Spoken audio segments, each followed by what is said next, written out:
News Talk 94.5 WPTI, 96.7 FM WTOB. You're listening to the Wealth Guardian Show with Doug Ray, helping you retire the job and keep the paycheck. This weekend you've got Garrett Ray and Brice Payne in the studio, and we are talking about, can you score an A+ on our retirement planning quiz? How you doing, Brice?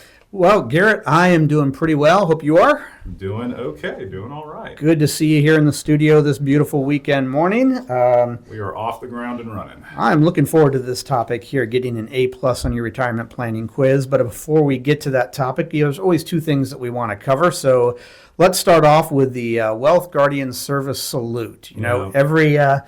Every weekend, we want to start off the show by saying thanks to all of our men and women in uniform, our first responders out there. Just a little bit of a reminder of that they are the ones who are really undercredited for keeping the country going the way it is, for our safety, for our security. And we just want to take a moment and appreciate you out there, and especially the families who kind of are the unsung heroes as well out there. So Thank you for everything that you do. Support network. We're giving you that salute this weekend morning, as we do every weekend morning.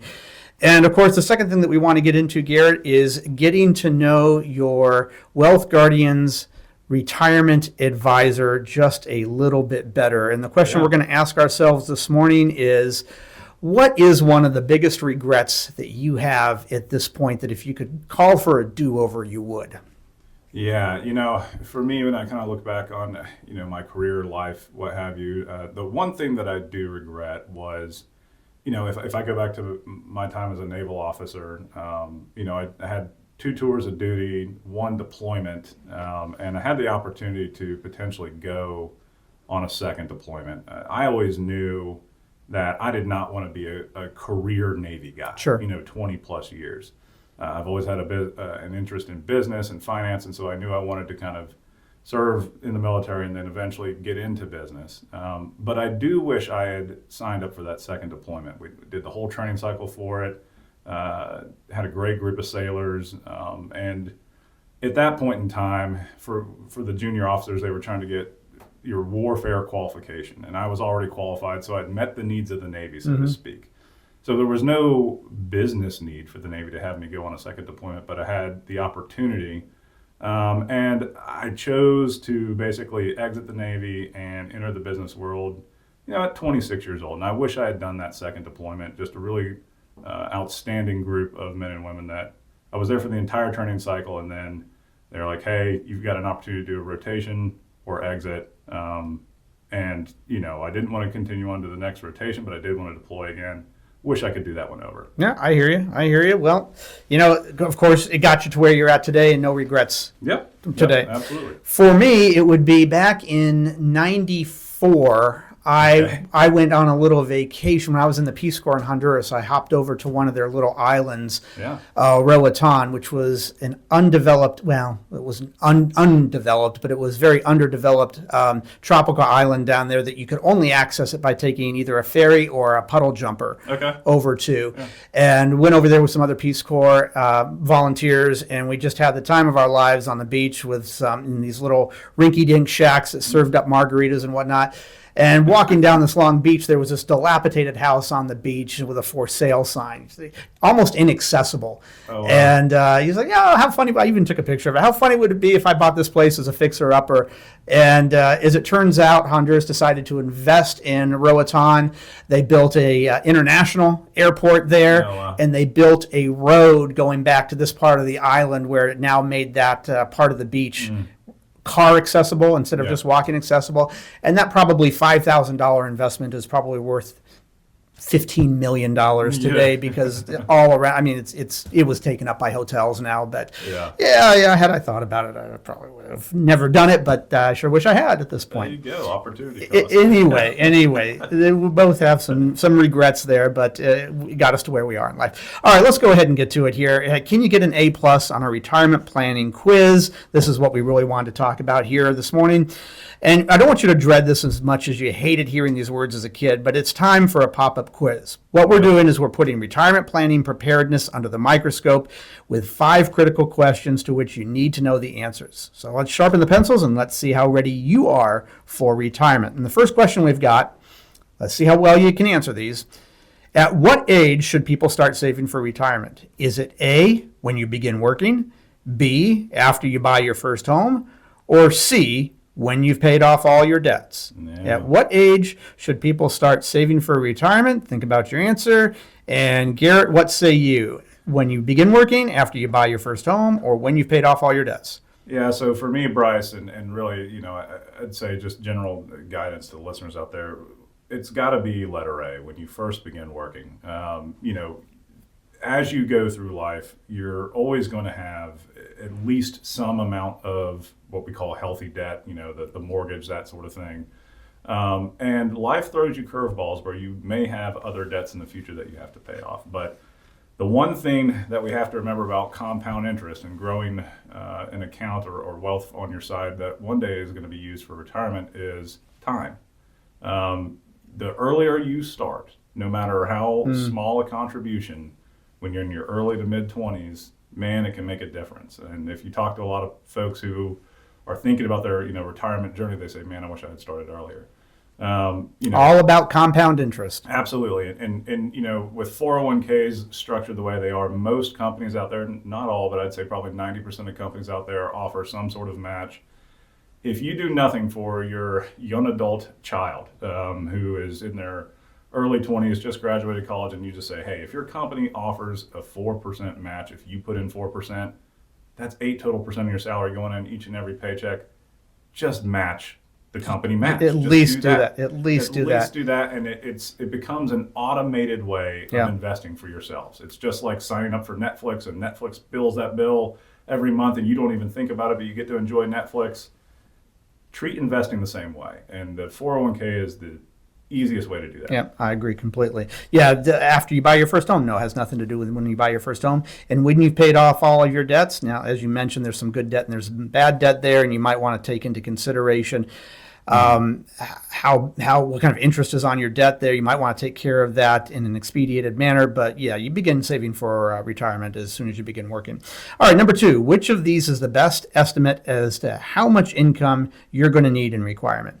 Is it A, 50% of your current income, B, 85% of your current income, C, 100% of your current income, or D, none of the above? Yeah, so this one's interesting. The key word that they're using here is what percentage of your current income. I'm inclined to answer D, none of the above. That being said, the critical calculation that Brice and I would encourage everyone who's planning for retirement to do is say, okay, let's say the household or the individual makes X amount per year in income. How much of that income are you actually spending? Many people out there don't spend all that they earn. Some of that is going towards savings. Some of that's going towards reinvestment, whether it's a 401k, an IRA, a brokerage account, you name it. But we do want to try and get as close to replacing the amount of expenses you have in a given year. So for easy math, let's say you earn $100,000 per year, but you spend $85,000. We would want to replace that $85,000 of spend, not necessarily the income. So. No, I agree. Now, a lot of people will think, well, I've heard about that 85%. Well, again, not everybody, and I know there's unfortunately a lot of people out there who are spending 100% of what they make because they need to. Sure. But a lot of us aren't, and there is no calculation there. Garrett, we have clients who are spending 40% of what they make. And we have other clients who are spending 70% of what they make. So what your income needs in retirement are going to be is not the same for everybody. So that's not some kind of universal calculation that you can say, hey, here's the magical answer for that. No, it's different for everybody. The next one we want to go to is, which of these do you find that retirees fear the most? Is it A, not leaving enough to the kids, B, running out of money, or C, needing nursing home care? Yeah, this is a good one. I would say in our discussions with folks, I'm going to put this as a tie between B and C. Many people fear running out of money in their very elder years. Hey, have I saved or invested enough for retirement? And then there's other people who are also very concerned about medical expenses in their later years, needing nursing home care, and if I do need that type of care, how the heck am I going to pay for it? So I say B and C or a tie. I would not blame anyone for picking any of those. Yeah, no, not leaving enough to the kids, while some people have legacy goals for their kids. I don't encounter too many clients who are, that's really their main concern, is I want to be able to leave enough for the kids. No, needing nursing home care, sometimes when they have a parent that they have cared for, that becomes first and foremost, that they don't want to put their kids through that same situation. And running out of money, as you said, is another one there. All right, well, you know what I do want to mention here before we go to the trivia question, which is what we always do before break, is we've got a seminar coming up, Garrett. We do. Social Security Planning, What Baby Boomers Need to Know. So for anybody out there who is getting ready to retire in the next 5 years or so, and you know that Social Security is going to be a main part of your income, or one of the main parts of your income, there's only one way to file that is perfect for your situation, even though there are thousands of ways to file. And there's a lot of things to consider. There's a lot of things to understand about filing this way, what that means for you tax purposes 5, 10, 20 years down the road versus filing this way. What's best for my spouse? Should I pass away first? A whole bunch of things that you need to consider. What are your other options? We've seen clients who were not aware that something called ex-spousal benefits is something that exists, and they missed out on $100,000 of Social Security income over the last 5 years. So we don't want to see anybody make any mistakes. Now, here's the thing about this. There is no cost and no obligation to attend any of our seminars, less this one as well. So here, mark down these dates. Thursday, May 2nd, and again, Tuesday, May 7th. No cost, no obligation. We hold it in our offices here at our seminar studio, and it's in Clemmons, North Carolina. You do have to register.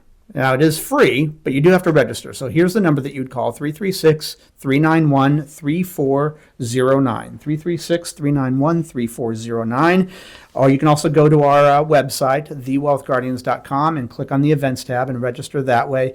Again, if you're looking to retire in the next couple of years and you want to make sure that you are doing the Social Security filing strategy the right way for you, there's a lot of stuff you need to consider. All right, so we're going to go to a break here, and of course, we've got the trivia question. Garrett, are you ready? Oh, I think so. We'll see. We will see. On April 16th, 1917, the future first premier of the Russian Soviet Federative Socialist Republic returned to Russia from exile. A few years later, in 1922, he attained his premier post. Who was this famous Russian leader? And I'm going to give you bonus points if you get the first and last name. All right, so we're going to go ahead into our break here. Stick around on the other side. This is News Talk 94.5 WPTI. This is 96.7 FM WTOB. News Talk 94.5 WPTI. 96.7 FM WTOB. You're listening to the Wealth Guardian Show with Doug Ray, helping you retire the job and keep the paycheck. I'm Brice Payne, along with Garrett Ray in the studio this beautiful weekend morning. And in the second segment, we're going to continue our conversation about, can you get an A+ on our retirement planning quiz? Now, we asked Garrett a trivia question before we went into break, but before we get to the answer to that, I've got 2 questions for you. Same 2 questions we ask every weekend morning. A, are you looking forward to your retirement? Of course you are. B, do you want to make sure you're making the best financial decisions for your retirement? Of course you do. So you answered yes to both those questions. Well, then Garrett has great news for you, Doug's got great news for you, and I have great news for you. We here at the Wealth Guardians, as we always do, offer a no cost, no obligation, second opinion / review of your retirement plan. This is going to include a deep analysis of your assets, your investment portfolio, your insurance policies, your income needs, your risk tolerance, your risk exposure, tax mitigation strategies, can't forget about those, your legacy goals, and even the fees that you're currently paying. So what's our goal? What are we trying to accomplish here? We want to help you lower your fees. We want to help you align your risk, lower your tax implications, and improve your overall retirement picture so you can retire the job and keep the paycheck. But here's the catch. There's always a catch, right? The ball is in your court. You have to give us a call. So what's our phone number? It's 336-391-3409. 336-391-3409. I want you to give us a call or visit us at thewealthguardians.com to set up your financial plan review with Doug, Garrett, and myself today. I advise you, the markets aren't going to wait for you.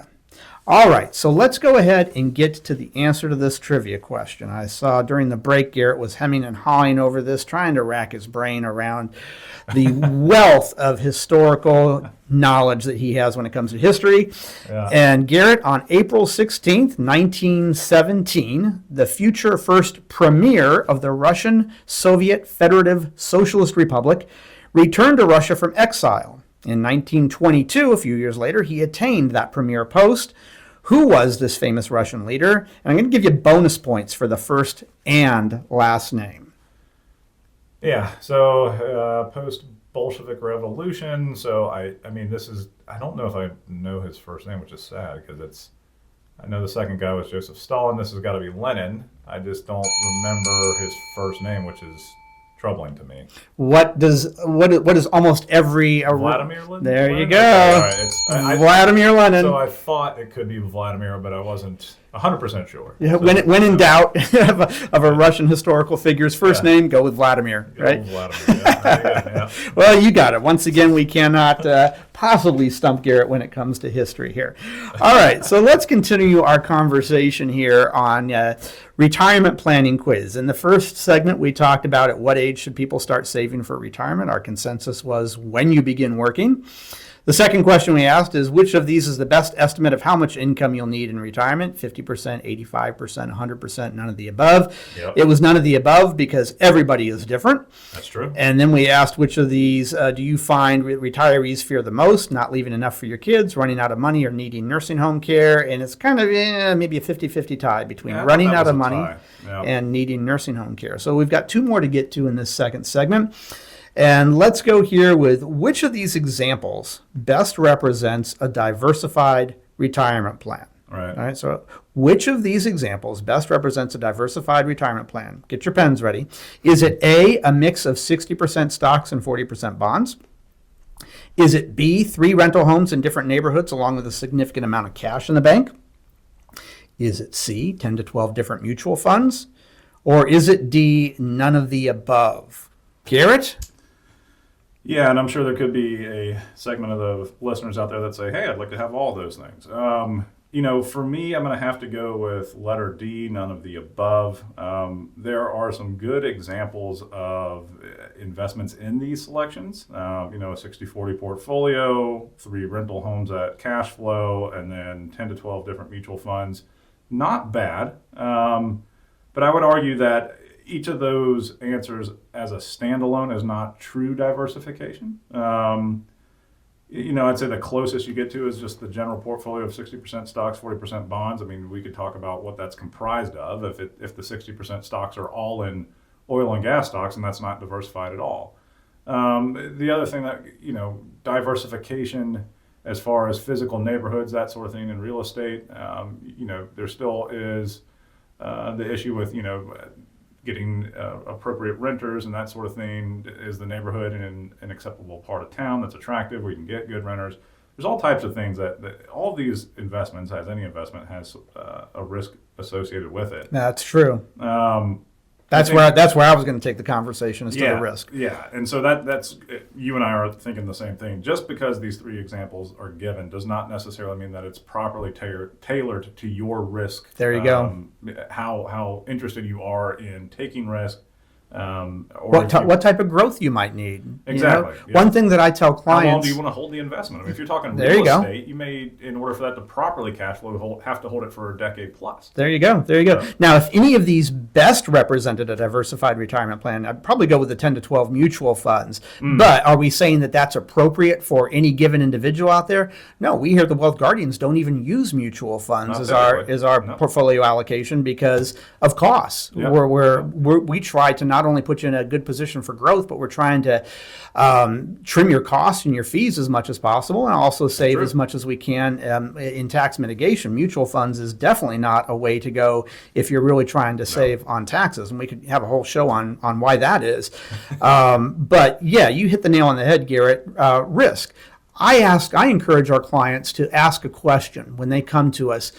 They've probably been investing in the market to some degree or another for the last 40 years or so. Sure. And they've probably gotten used to the question, even if they didn't know that they were asking this, how much risk can I afford to take? And I really encourage people when they get to the retirement stage of life, keep in mind, you're going to be moving from the wealth accumulation phase of life to the wealth distribution phase of life. And with that, you really have to change your strategy.